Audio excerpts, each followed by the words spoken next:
Pada hari aku keluar dari istana dingin, sang kaisar datang sendiri. Dia duduk tinggi di atas tandu naga, suaranya dingin. Jika kamu bertobat, kamu masih bisa menjadi ratu di istana ini. Putra mahkota kecil yang duduk di pangkuannya juga marah dan bertanya, "Ibu, kamu meracuni ibu selir kekaisaran hingga dia keguguran. Apakah kamu masih belum menyadari kesalahanmu?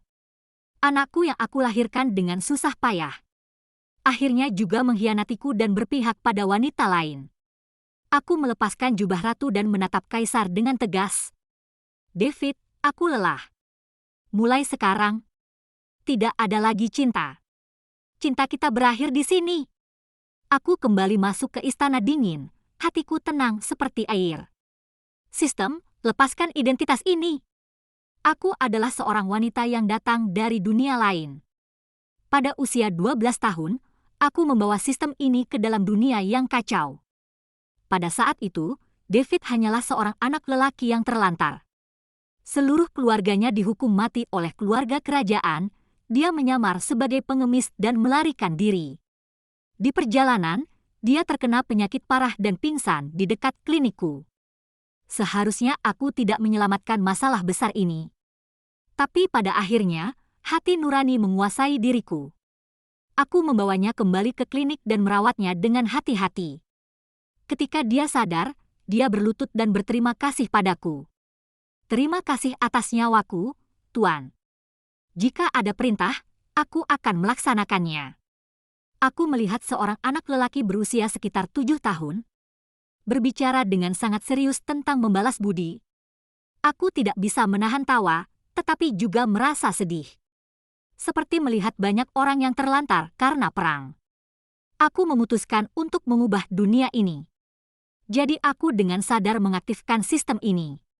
Tugas yang diberikan oleh sistem adalah membantu seseorang menjadi kaisar. Jika aku memenuhi syarat sebagai guru kekaisaran, aku bisa kembali ke masa kini. Dulu aku hanya berpikir untuk mencari seorang pahlawan besar atau penguasa bijak untuk membantu menyelesaikan tugas dan pulang lebih cepat. Namun kini, aku ingin mencoba. Apakah aku bisa membentuk seorang kaisar sejak kecil? Seseorang yang tahu penderitaan rakyat, mencintai rakyat seperti anaknya sendiri, dan bisa membawa masa kejayaan yang sesungguhnya bagi dunia. David adalah orang yang aku pilih. Di bawah pohon bunga persik di klinik pedesaan, David menutup buku terakhirnya, lalu membungkuk dan memberi hormat 3 kali. 1 kali untuk balas budi atas nyawaku yang diselamatkan. David tidak akan pernah melupakannya seumur hidup. 2 kali untuk budi atas pendidikan yang diberikan oleh guru. Murid akan belajar dan menerapkannya untuk menyelamatkan negeri. Setelah 3 kali memberi hormat, wajah remaja itu penuh dengan ketulusan. Aku membantunya berdiri. "David, kenapa kamu tidak memberi alasan untuk salam yang ketiga?" David tidak menjawab, hanya tersenyum dengan hangat. "Baiklah, aku tidak akan bertanya." Aku tidak tahu apakah David memang memiliki bakat sebagai kaisar, atau karena metode pengajaran sistem dan aku yang baik.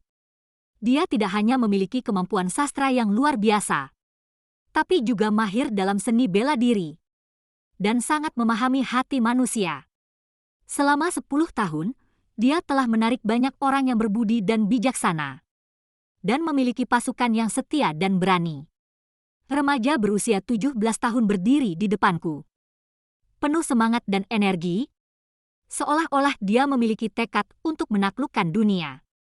"Guru, suatu hari nanti jika aku menjadi kaisar, aku akan memberitahu dunia bahwa di bawah pohon persik inilah semuanya dimulai."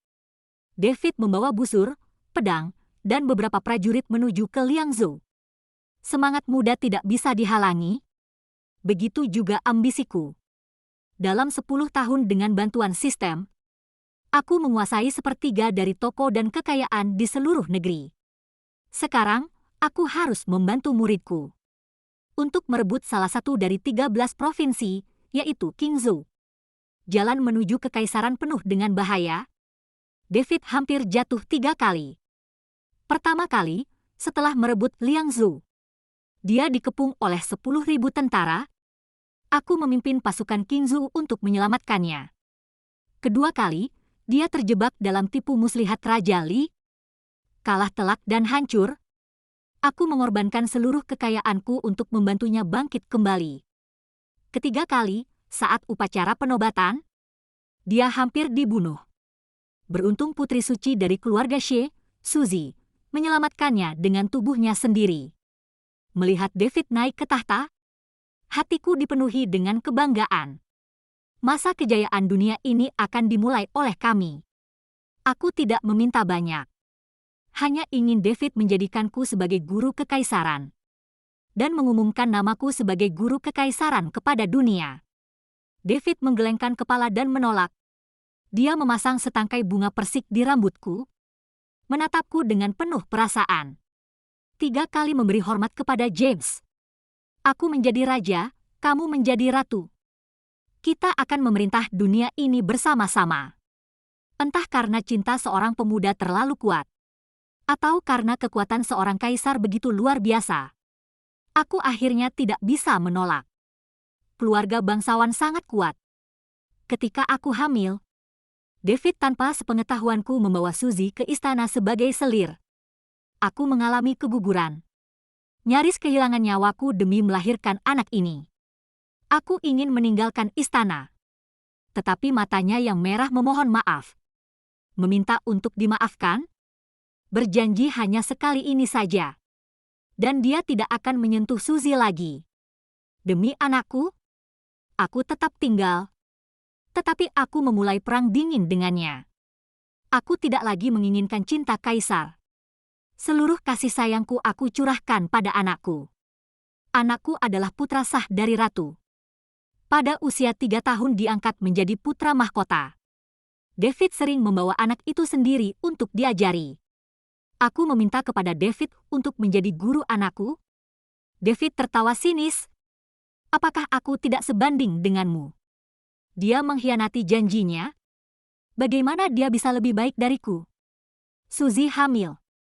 Datang ke istanaku untuk memberi hormat. Aku memeluk anakku. Melihat wanita di depanku ini. Suzy adalah putri keluarga Xi. Terampil dalam segala hal. Dan sangat cantik pada usia 28. Tidak heran David memanjakannya. Namun, aku tidak pernah berpikir bahwa dia akan menggunakan anak di dalam perutnya untuk menjebakku. Dan itu dilakukan di depan anakku. Istana menjadi kacau. David datang sendiri, melihatku dengan tatapan yang rumit, lalu menggendong Suzy. Anaknya tidak bisa diselamatkan. Keluarga Xie menekan. David juga marah.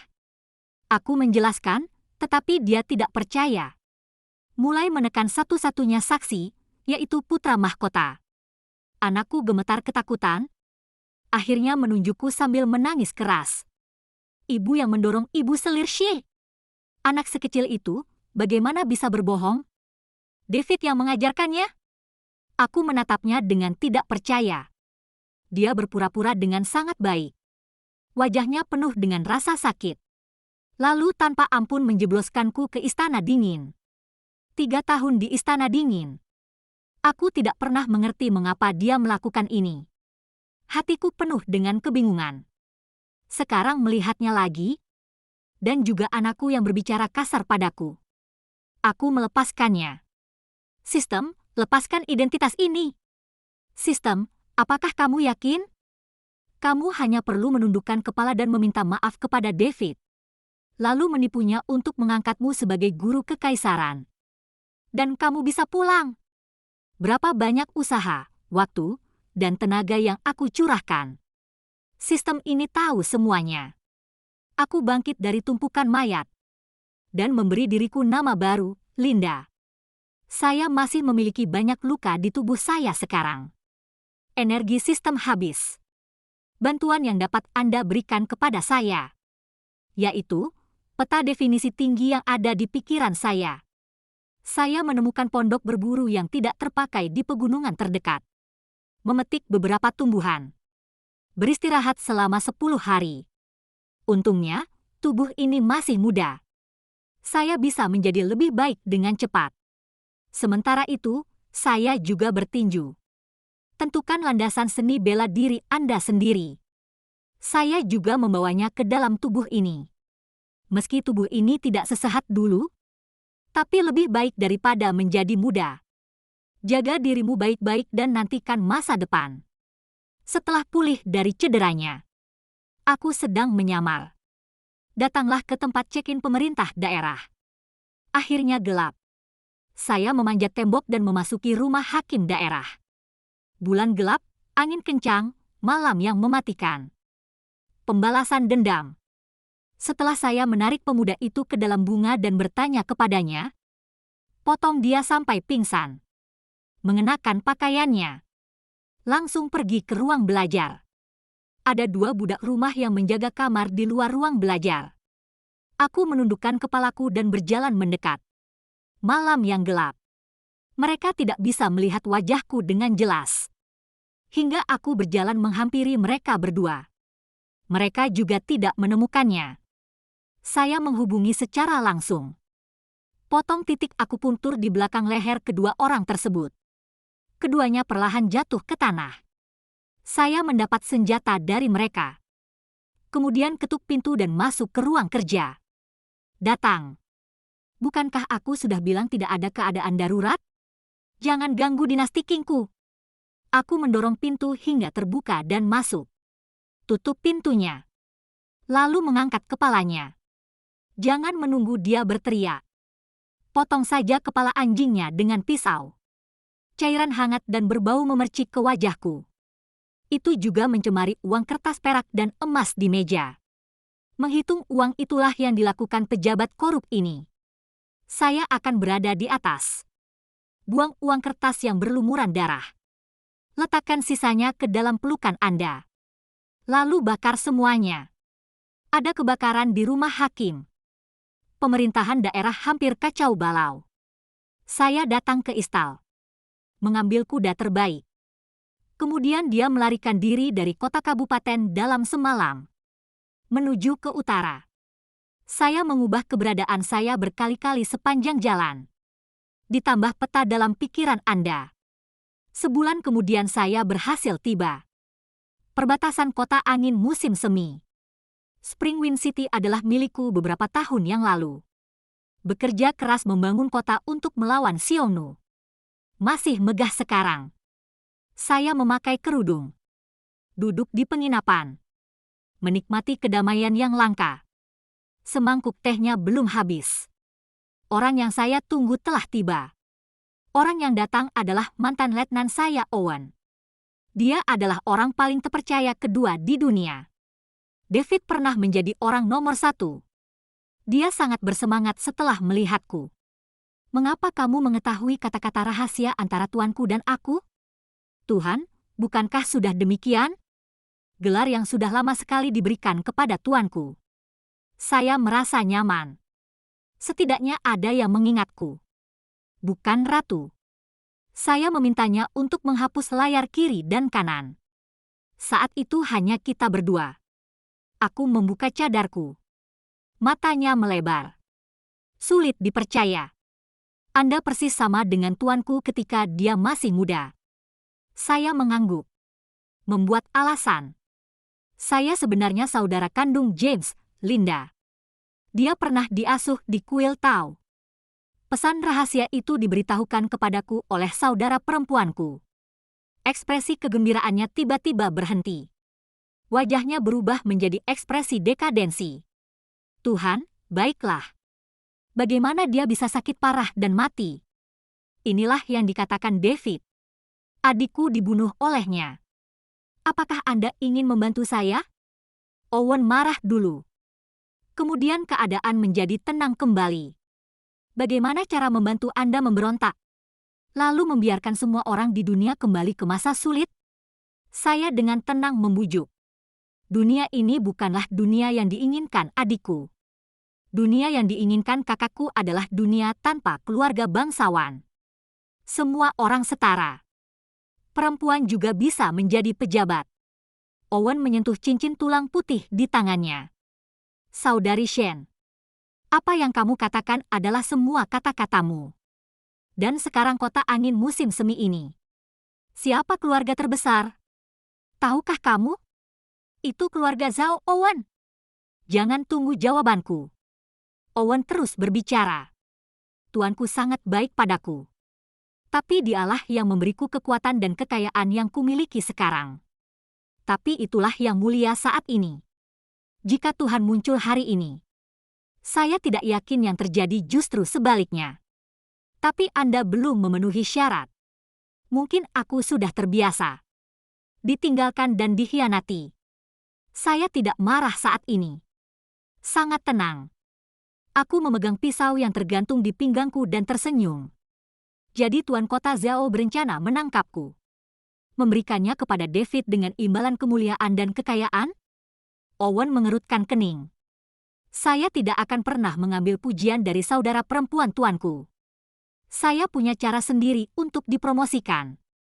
Tidak cukup kata-kata untuk berspekulasi. Aku meninggalkan penginapan dulu. 7 putaran dan 8 putaran. Singkirkan mata-mata di belakang Anda. Temukan tempat terpencil untuk menyamar. Setelah beberapa saat, saya menjadi pria berjanggut. Setelah pertanyaanku selama beberapa hari terakhir, saya menemukan permukaan tenang Springwind City. Ombaknya bergulung-gulung dalam kegelapan. Banyak orang Hun menyelinap ke kota, mencari seorang gadis kecil. Gadis itu adalah salah satu pemilik padang rumput. Satu-satunya kerabat sedarah Raja Hun. Saya menggabungkan petunjuk yang saya dapatkan selama beberapa hari terakhir. Saya mengerti apa yang dikatakan Owen. Apa metode promosinya? Dia ingin mengambil satu-satunya putri Raja Hun. Mintalah imbalan pada David. Saya punya ide di hati saya. 10 hari kemudian, saya memimpin pasukan Xiongnu keluar kota Chunfeng. Penyergapan Owen. Selamatkan gadis kecil di mobil penjara. Owen melangkah maju untuk menghentikanku. Kami berdua berperang. Pilih dan tusuk. Metode seni bela diri yang sama digunakan oleh kami berdua. Owen sangat kuat. Saya terampil. Tidak apa-apa bagi mereka berdua untuk saling bertarung. Tapi ada orang lain di atas kudaku. Jadi, milikilah keunggulan. Owen menembak jatuh. Jika kamu menyerah sekarang, serahkan putri kecil itu. Aku akan mengampuni hidupmu. Biarkan masa lalu berlalu. Untuk melindungi gadis di pelukanku. Saya menerima pukulan ini sepanjang hidup saya. Kemudian dia menjatuhkannya dari kudanya dengan pukulan bakhan. Melarikan diri dengan menunggang kuda bersama Putri Hun. Owen menaiki kudanya. Dekat di belakangku. Menggeram pelan. Linda, apa menurutmu aku tidak berani membunuhmu? Owen, apakah kamu berani? Hanya saya yang tahu nama Owen. Dan aku berjanji padanya sebelumnya. Tidak akan menyebutkan namanya kepada siapapun. Jadi segera setelah saya mengatakan ini, Owen tercengang. Berhenti di tempatmu sekarang dan berhenti mengejarku. Gadis kecil di pelukanku bertanya padaku dengan dialek Cina yang patah-patah. Apakah aman? Aku hanya ingin menjawabnya. Sebuah anak panah ditembakkan dari belakang. Aku memuntahkan seteguk darah. Tidak melihat ke belakang. Tampar pantat kudanya dengan keras. Akhirnya pecah dari pengepungan. Juga bergabung dengan Hun. Lalu saya pingsan. Kemudian kembali ke padang rumput. Putri kecil, carikan aku penyihir untuk menyelamatkanku. Setelah kamu pulih dari cederamu, sembahlah aku sebagai gurumu. Saya memberinya nama Cina Wendy. 2 tahun ke depan. Saya menunjukkan bakat saya. Bantu Raja Hun untuk benar-benar menyatukan 19 suku di padang rumput. Bantu dia memecahkan masalah makanan. Meningkatkan tingkat kelangsungan hidup para penggembala berbagai prestasi. Biarlah orang-orang padang rumput sangat berterima kasih kepada saya. Raja Hun secara resmi mengangkatku menjadi penasihat militer. Pada tahun ketiga, Raja Hun terluka parah akibat infeksi. Tidak lama lagi akan mati. Untuk melindungi putrinya, dia menanyakan permintaanku. Saya mengambil inisiatif untuk menikah dengannya. Juga tahun ini. Suku Hun ditemukan di Dingguo di dataran tengah. Sudah lama sekali kami tidak mengganggu perbatasan. Eksplorasi mengungkapkan bahwa bangsa Hun benar-benar bersatu. Daud terkejut. Kirim utusan untuk bertemu dengan Raja Hun. Menandatangani aliansi antara kedua negara dari Tiger Grassland Alliance. Bekerja sama untuk menghadapi kerajaan Dali di selatan. Di dalam tenda raja padang rumput harimau. Saya bertemu David dan putranya lagi.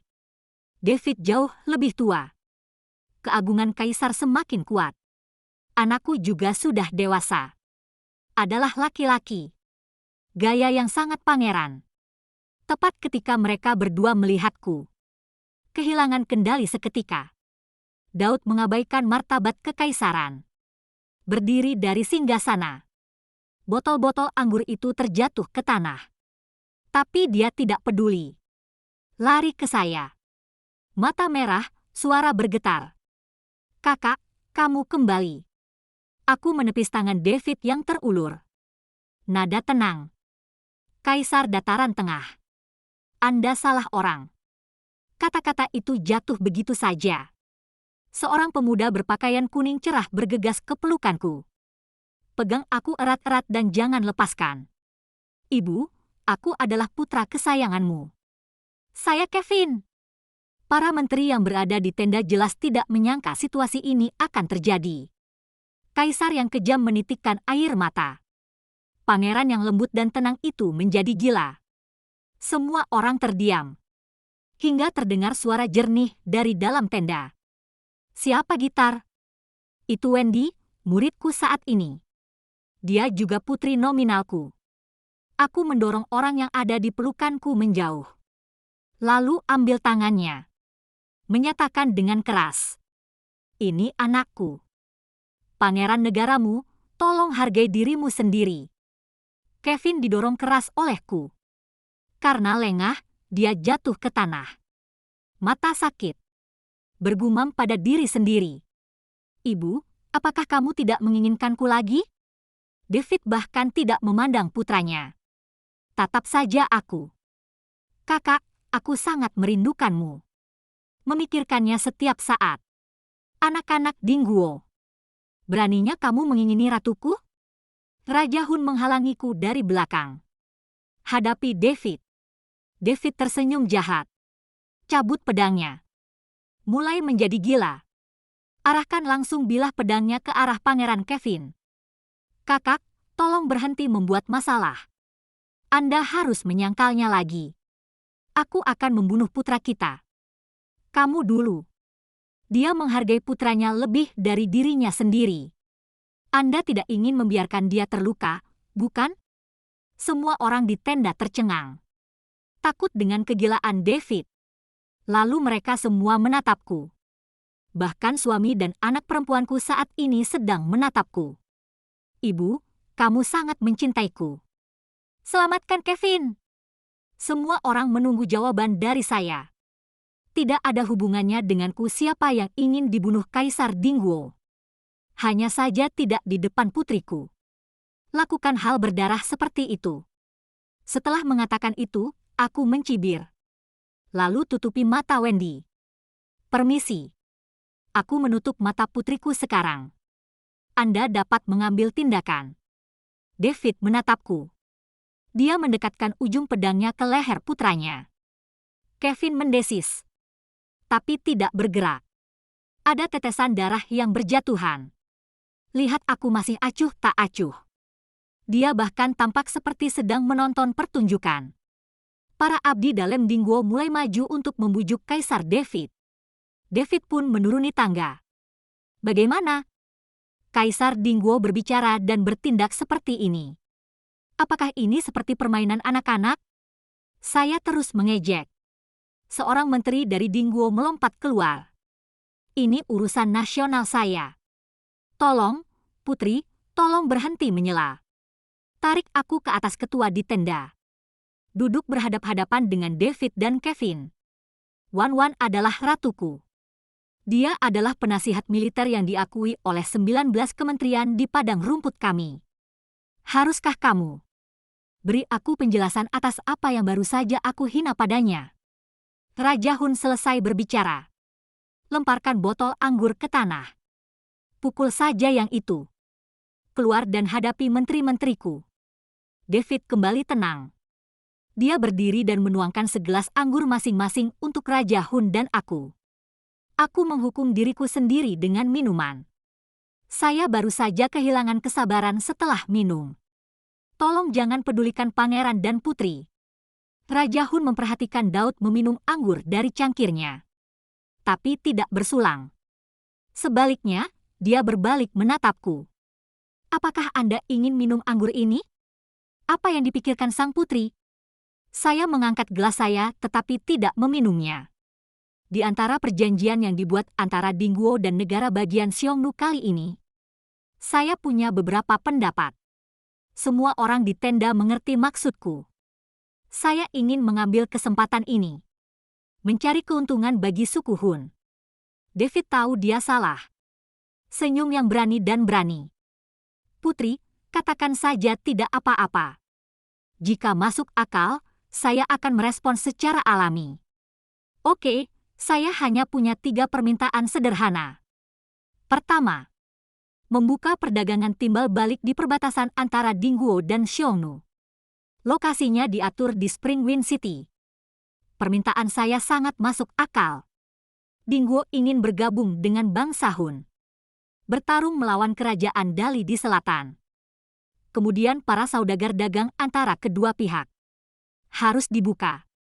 Satu-satunya hal yang aneh tentang kondisi saya. Saya baru saja memilih lokasi di kota Dongfeng. Tapi bagaimanapun juga, ini sesuai dengan ekspektasi masyarakat Dingguo. Jadi saya setuju. Kedua, kavaleri padang rumput kita tidak pandai di perairan selatan. Jadi kami tidak akan mengirimkan pasukan dalam kampanye ini. Saya hanya bisa berjanji untuk tidak menyerang punggung Anda. Begitu kondisiku keluar. Terjadi banyak perbincangan di tenda raja. Perdana Menteri Dingguo berdiri untuk menentang. Jika Raja Hun tidak mengirimkan pasukan untuk membantuku, perhiasan yang diperoleh negara kita tidak ada hubungannya dengan Xiongnu. Selain itu, kavaleri Hun harus menempuh jarak 300 mil dari kota Dongfeng. Terlebih lagi, kerajaan Xiongnu harus mengirimkan sang putri.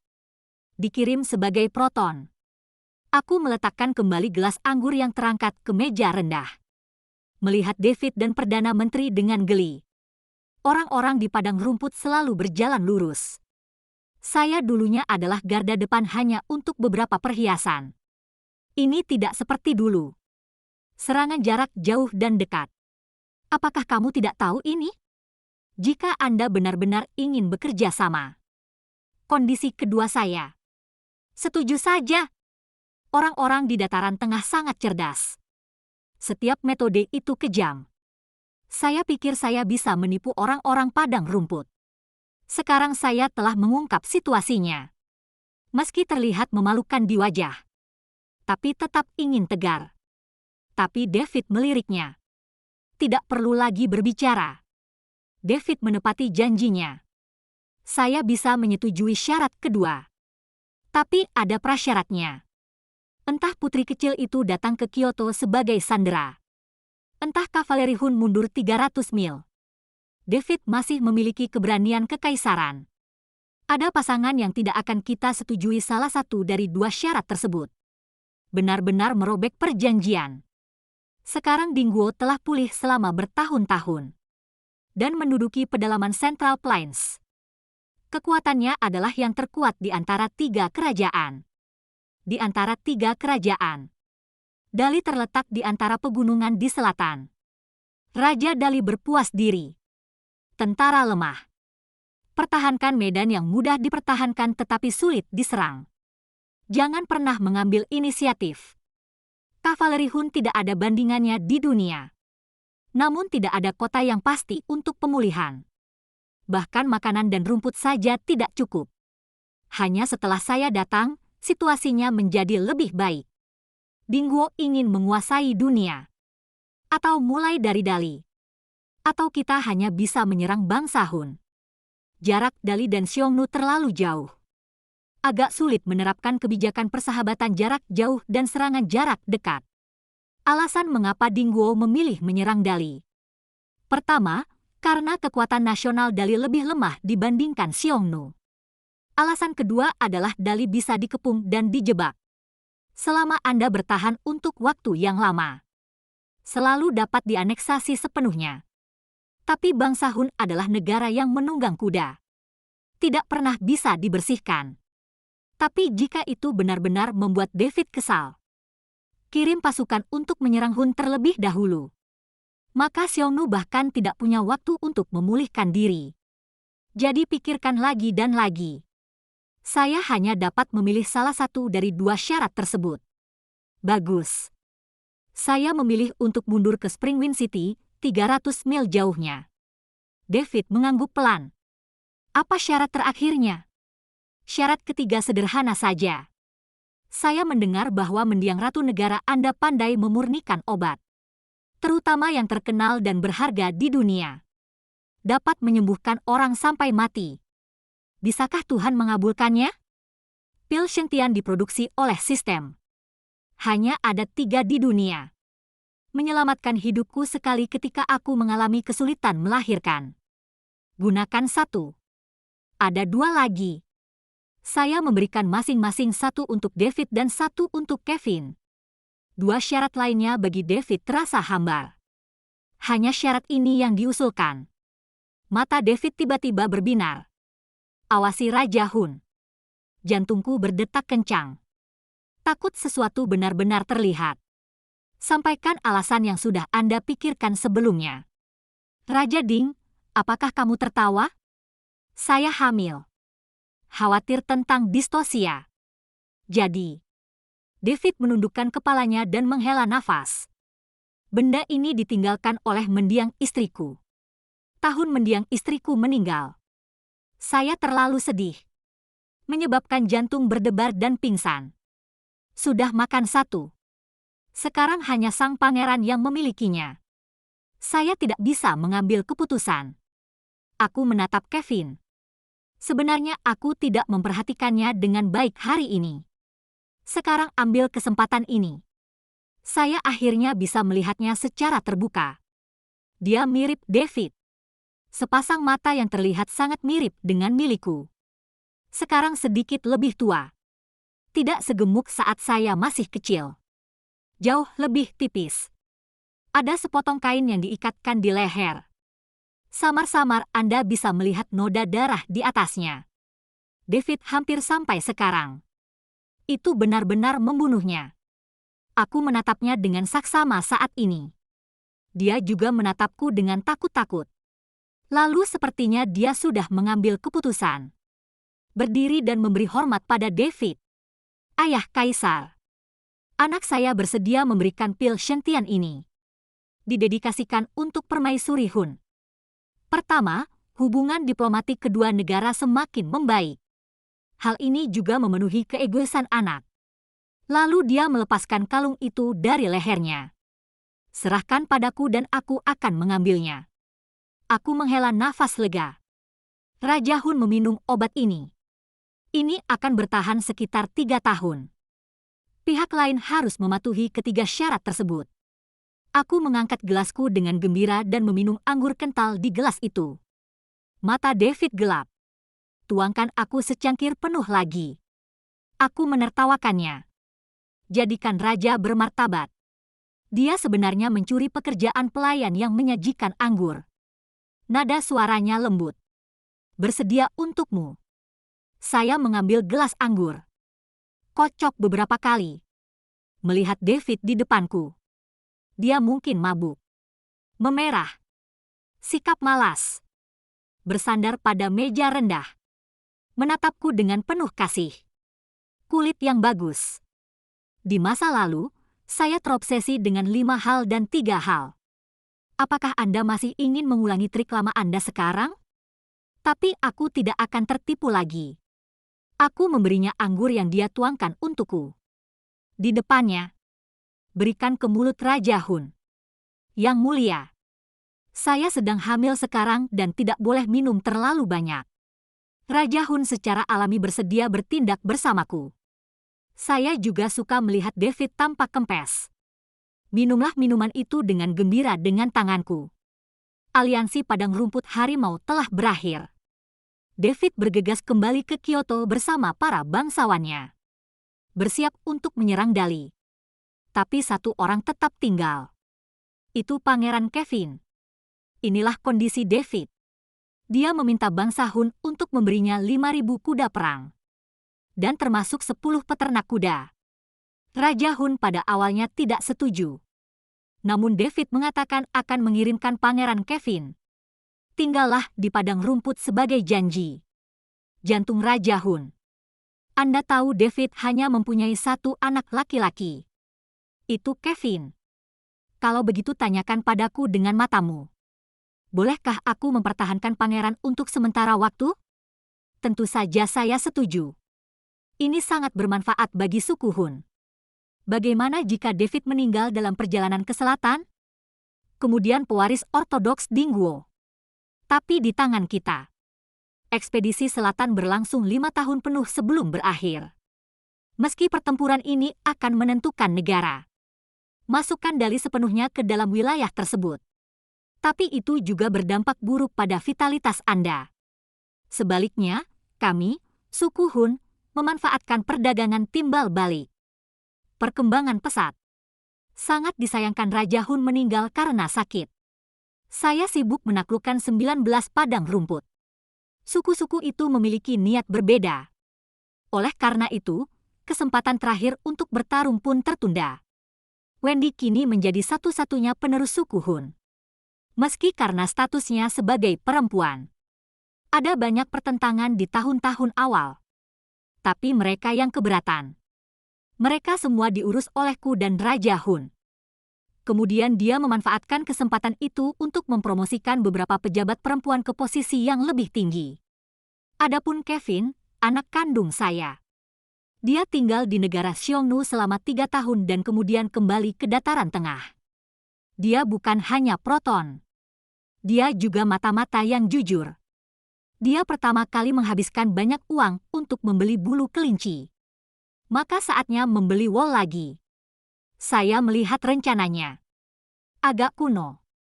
Tapi jika saya tidak ikut campur, itu benar-benar akan membuatnya sukses.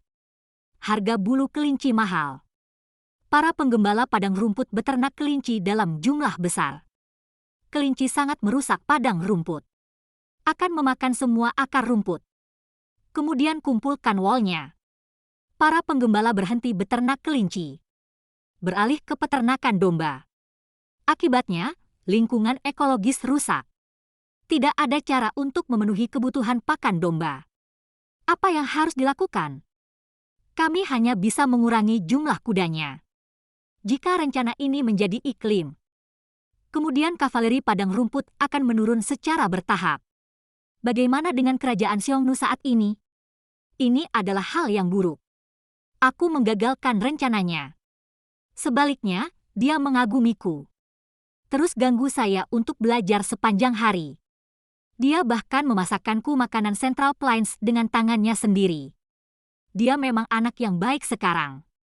Mantap, lembut dan berbakti. Kecuali bertemu Wendy. Dia akan cemburu. Agak kekanak-kanakan. Kemudian keduanya mulai berkelahi satu sama lain. Mereka berdua seumuran. Mereka semua adalah yang terbaik di antara manusia. Penerus suatu negara. Seiring waktu, aku benar-benar meluapkan perasaanku. Hari di mana aku ditemukan. Keduanya saling berpelukan. Saling bercerita tentang persahabatan. Kevin bersumpah. Dia tidak akan pernah mengecewakan Wendy dalam hidup ini. Biarkan dia mengikuti jalan ibunya. Wendy masih memiliki gaya seorang putri. Mempertimbangkan hubungan masa depan antara Xiongnu dan Dingguo. Penampilanku membuat mereka berdua ketakutan. Apalagi Kevin langsung berlutut. Bibi Wan. Aku sangat ingin bersama Wendy. Saya mengangguk. Lalu lihat Wendy. Wendy juga berlutut. Mata tegas dan berani. Guru, Saya jatuh cinta dengan Kevin. Saya tahu dia adalah Pangeran Dingguo. Dia akan menjadi raja di masa depan. Tapi aku juga akan menjadi Raja Hun. Kami berdua bersama. Tidak akan ada lagi perang antara Dingguo dan Xiongnu. Aku memandang mereka berdua dengan dingin. Tidak ada pergantian rezim. Tidak berdarah. Jika kedua negara bersatu di masa depan, jadi siapa satu-satunya raja? Keduanya tidak berbicara. Angin di padang rumput sangat kencang malam ini. Udaranya sangat dingin sehingga orang-orang menggigil beberapa saat. Tapi anak muda selalu seksi. Kevin mengangkat kepalanya tinggi-tinggi. Berdampak. Jika suatu kerajaan hanya dapat memiliki satu raja, lalu mereka yang bisa melakukannya. Wendy mengangguk setuju. Tak satu pun dari mereka mau mengaku kalah. Itu bagus. Saya akan membantu kalian berdua. Kevin, kamu bisa kembali ke Dingguo. Wendy tinggal di Hun. 2 tahun kemudian. Siapa di antara kalian yang mampu? Alam diketahui pada pandangan pertama. Kini masa 2 tahun telah tiba. Kevin memimpin pasukan ke kota Springwind.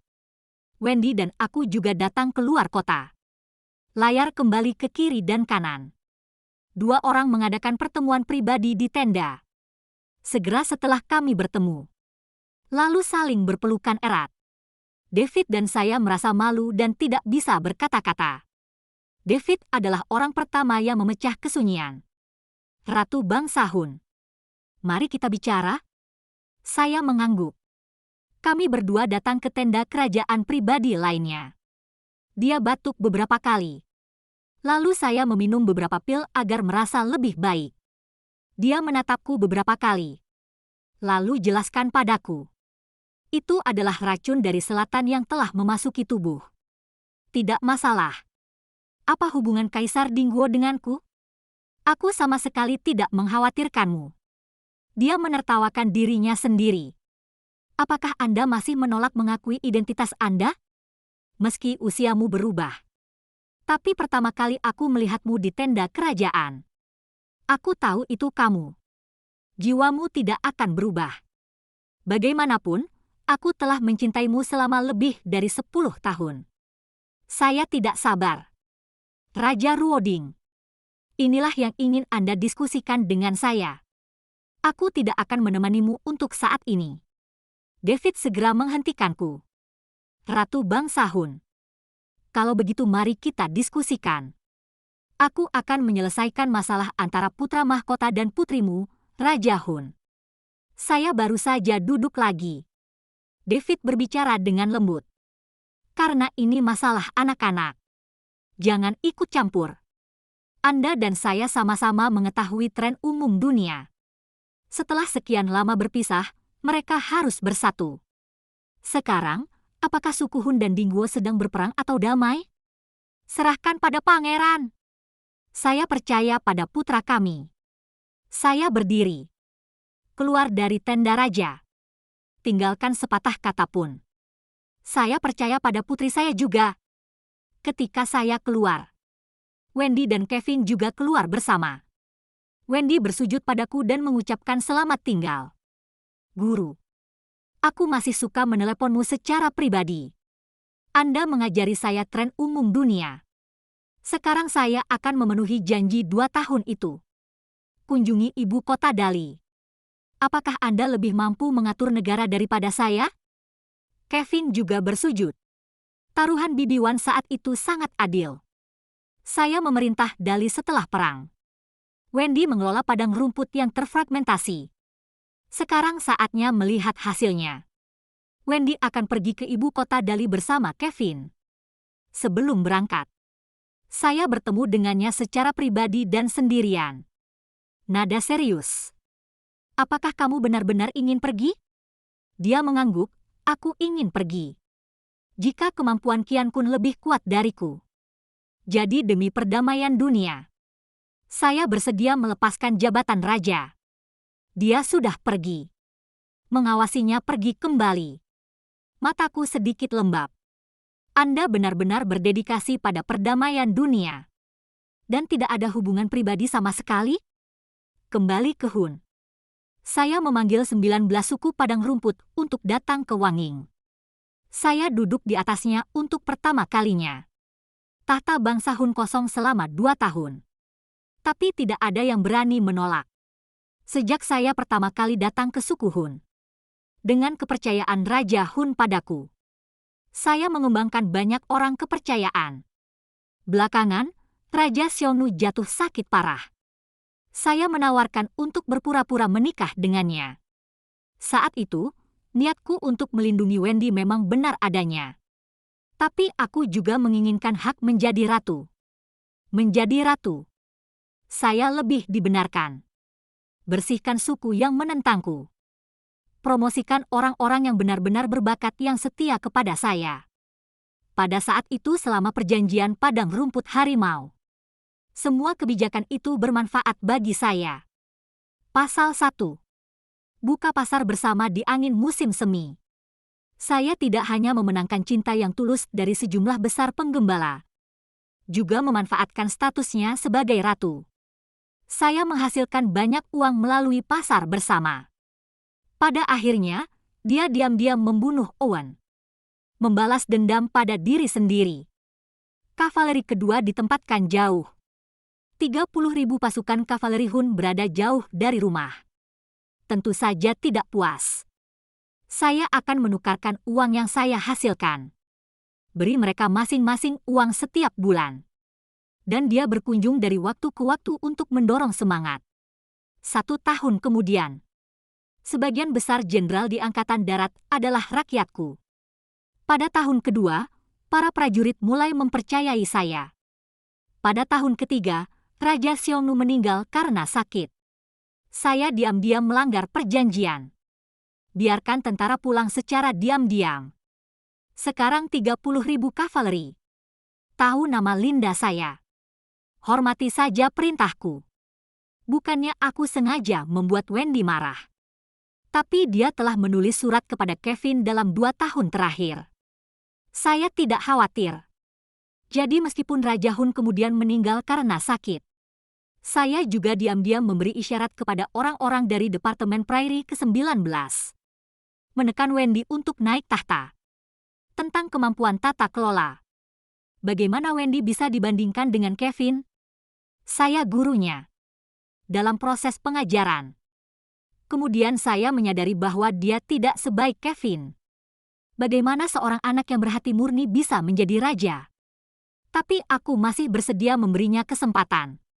Jadi saya bertanya padanya berkali-kali. Katakan padanya untuk tidak pergi ke Central Plains. Tapi dia menolak. Jadi tahta Hun telah kosong selama 2 tahun. Biarkan aku duduk. Begitu Wendy pergi ke Central Plains, dia kembali setahun kemudian. Membawa Kevin ke padang rumput juga. Baru saja memasuki padang rumput. Saya kemudian meminta anak buah saya untuk mengikat mereka berdua ke dalam tenda. Wendy bingung. Guru, mengapa kamu melakukan ini? Anda benar-benar menjadi Raja Hun. Saya mengabaikannya. Sebaliknya, lihat Kevin. Apakah Anda menginginkan dunia atau keindahan? Kevin terikat. Mata merah. Bu, ini pertama kalinya ibu memanggilku Kevin. Nada bicaraku tidak bisa tidak bersikap lembut. Kevin memberitahu ibunya. Apa yang kamu inginkan? Ibu akan membantumu. Dengarkan aku mengakui bahwa aku adalah ibunya. Dia sangat senang sampai wajahnya memerah. Tapi dia menjadi tenang setelah beberapa saat. Nada sedih. Bu, aku menginginkan dunia dan kamu tidak akan pernah memberikannya kepadaku. Jadi saya ingin kecantikan. Aku melirik Kevin dengan setuju. Ia layak menjadi pewaris yang dilatih oleh David sendiri. Wendy masih tertutup di sampingnya. Saya melangkah maju untuk menghiburnya. Wendy, kamu harus pergi ke Dali. Apakah kamu pikir kamu bisa mengalahkan Kevin? Wendy menggelengkan kepalanya karena kalah. Dalam hal ini guru akan memberikan suami yang berbakti padamu. Jika Anda memiliki pertanyaan, guru akan memberitahu Anda nanti. Sekarang saatnya mengirim Anda ke suatu tempat. Aku mengikat Kevin dan Wendy dengan mata tertutup. Lalu biarkan ratusan kavaleri bawa mereka berdua melintasi jalur sutra. Terus ke selatan. Jangan pernah kembali ke Central Plains lagi. Akan segera siap. 2 stand-in muncul di depan orang-orang. 30 tahun damai. Saya kembali ke istana dengan bayi di gendongan saya. David sudah sakit parah saat ini. Masih berjuang untuk mendukung. Setelah melihatku, dia tidak bisa menahan diri untuk bertanya dengan sedih. Apakah kamu benar-benar membunuh putra kami? Aku tahu pangeran palsu bisa menyembunyikan semua orang. Tapi aku tidak akan menyembunyikannya darinya. Selama bertahun-tahun dia merahasiakannya. Mungkin dia juga memiliki sedikit rasa cinta padaku. Tapi aku bisa memanfaatkannya. Jejak kecil cinta ini. Aku sengaja berpura-pura sedih. David, apakah kamu begitu tidak mempercayaiku? Itu anak kami. Saya hanya menaruh keduanya. Dikirim ke tempat rahasia. Lihat, ini anak mereka. Mirip sekali dengan Kevin saat dia masih kecil. Saya menyerahkan anak itu kepadanya. Dia tidak menjaga anak itu. Hanya menatapku dengan tatapan kosong. Kakak, kamu akhirnya menerimaku. Aku mengangguk dan meletakkan anak itu di depannya. Berapa hari lagi yang harus Anda jalani sekarang? Tinggalkan kehidupan yang damai dan sejahtera untuk cucu kami. David mengangguk. Keputusan untuk menjadikan gadis di pelukanku menjadi putri. Saya Taifu. Dan Bupati. Dingguo terguncang dari atas ke bawah. Tapi tidak ada yang berani menolak. Dia juga melakukan apa yang saya katakan sebelumnya. Sistem ujian kekaisaran diluncurkan. Taiping 31 tahun. Dengan bantuan David, saya menguasai Dingguo tanpa pertumpahan darah. Taiping 32 tahun. Daud meninggal. Tinggalkan aku surat sebelum kamu mati. Dan sebuah pertanyaan. Percayalah, saya tidak membacanya. Langsung terbakar. Aku menjawab kalimat itu. Dia bertanya pada suster. Apakah kita akan tetap bersama di kehidupan selanjutnya? Aku menggendong bayi perempuanku yang berumur 2 tahun dalam gendonganku. Nadanya tidak berdaya. Aku sudah lama bersamamu. Mengatakan jawabannya. Mulai sekarang. Jangan lewatkan penyakit cinta lagi. Cinta dan cinta. Lalu dia tersenyum tak berdaya. Taiping 33 tahun. Xiongnu dan Dingguo menjadi satu. Dinasti baru didirikan. Aku memegang tangan ratu. Selangkah demi selangkah menuju puncak kekuasaan. Nama dinasti baru itu adalah Yong. Generasi selanjutnya mencatat kekaisaran Dayong yang sangat kuat. Tidak bisa hidup tanpa seseorang. Orang itu adalah Linda. Membawa orang Hun di satu bahu. Membawa Dingguo di satu bahu. Kemudian dia mengirim Permaisuri Dayong naik tahta dengan kedua tangannya. Permaisuri Yong yang berusia 3 tahun tidak tahu apa-apa. Dia menangani semua urusan negara. Dinasti Yong di bawah pemerintahannya memiliki kejelasan politik. Orang-orang hidup dan bekerja dengan damai dan puas. Baik laki-laki maupun perempuan bisa belajar dan menjadi pejabat di pengadilan. Catatan sejarah. Linda baru berusia 30-an saat itu. Dia memegang kekuasaan dunia sebagai seorang wanita. Tapi dia tidak pernah menginginkan kekuasaan. Sebaliknya, dia mengajar permaisuri dengan hati-hati. Sang permaisuri akhirnya menjadi raja yang bijaksana. Dikagumi oleh generasi mendatang. Semua orang penasaran. Kenapa Linda tidak duduk saja di kursi itu? Sebaliknya, saya berusaha keras. Bantulah seorang gadis kecil berdiri. Beberapa orang berspekulasi bahwa gadis itu adalah darah dagingnya. Beberapa orang berspekulasi bahwa dia adalah menteri yang sangat setia. Ada pendapat berbeda. Hingga ditemukannya catatan terbaru tentang kehidupan sehari-hari permaisuri. Mengungkap mengapa dia melakukan apa yang dia lakukan. Mengapa Anda tidak memiliki sendiri gunung dan sungai ribuan mil ini? Linda tersenyum. Dengan lembut menepuk kepala permaisuri. Berbisik di mulut. Apakah sungai dan gunung sepanjang ribuan mil ini indah? Bagaimana bisa tidak ada keindahan di pegunungan dan sungai di kampung halaman saya? Disitulah saat-saat indah sesungguhnya. Sejak permaisuri hidup dengan rajin dan mencintai rakyat sepanjang hidupnya. Berkomitmen untuk menciptakan apa yang dikatakan guru. Gunung dan sungai yang makmur itu. Surat dari David. Saudari, aku memanggilmu seperti ini. Anda tidak akan marah, kan? Lupakan saja, aku tidak akan macam-macam denganmu lagi. Apakah Anda puas dengan Dingguo hari ini? Keluarga bangsawan dimusnahkan oleh saya. Saya biasa berterima kasih kepada keluarga saya karena mereka lumpuh. Baru setelah itu Susie masuk istana. Tapi aku tidak menyangka kamu akan begitu marah. Saya pikir pada saat itu Anda tidak dapat memahami saya. Menyerah sedikit? Belakangan, Susie membuatnya mabuk dan menghabiskan malam yang konyol. Aku menyelamatkan hidupku karena dia. Lalu dia mundur selangkah. Ambil keputusan. Aku tidak akan pernah menyentuhnya lagi mulai sekarang. Ternyata Suzy sedang hamil. Saya mundur selangkah lagi. Untuk anak-anak. Saya mulai sering pergi ke rumahnya. Dia menggunakan anaknya untuk menjebakmu. Keluarga Shi bersatu dengan pejabat pengadilan untuk memaksa saya. Saya mundur selangkah lagi. Biarkan anakmu menjebakmu. Dan kemudian menempatkanmu di istana yang dingin.